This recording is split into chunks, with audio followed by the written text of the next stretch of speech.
The air filter is right in this box right here. And first, what I'm going to do is just remove this this trim that's right on top of the radiator here, just because I think it's going to be a little bit in the way. And there's only 4 like little trim clips to take off, and this thing should come right off. There's one trim clip right here. There's one right there. One right there, and then there's one over in the corner, which and that's missing right there. This lifts just lifts right off. To get this off, we're going to have to unloosen this clip, and this screw right here. You just pull it toward the air filter, and let's get this clamp off, or loosen. Just takes a screwdriver, clamps loose, so we should be able to take this, pull it back a little bit, and then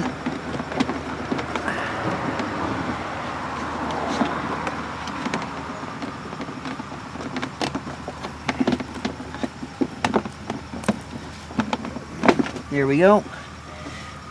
Down in here, there's a couple of little slots, and you just have to pull the air filter off those slots. There we go. It's up. And let's pull this thing out, the old one. There you go. That's what the old one looks like. Yeah, before I put the other filter in, I just like to kind of wipe out the inside of the old one. Just get the dirt, any little leaves that are in there. Although this is on the bottom of the air filter, so it's not going to actually blow into the engine, but I just like things to be clean. You know, that's just me.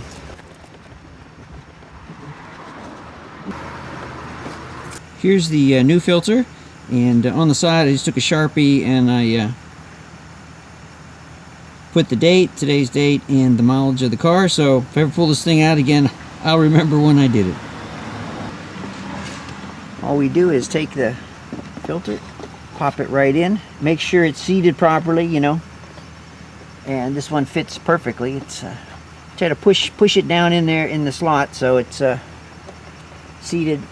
And then what we have to do to put the box back on, there are 5 tabs right here. 1, 2, 3, 4, 5, and they fit in these 5 little slots on the side of the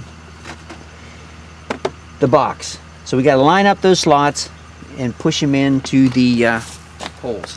Once the box is engaged on these little tabs here, then just take these and just press down, and they'll click right in here.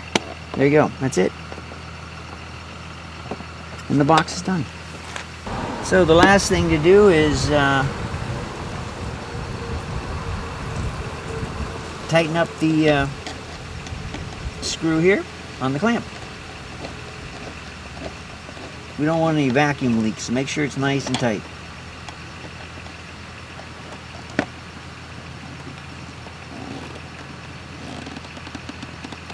There we go.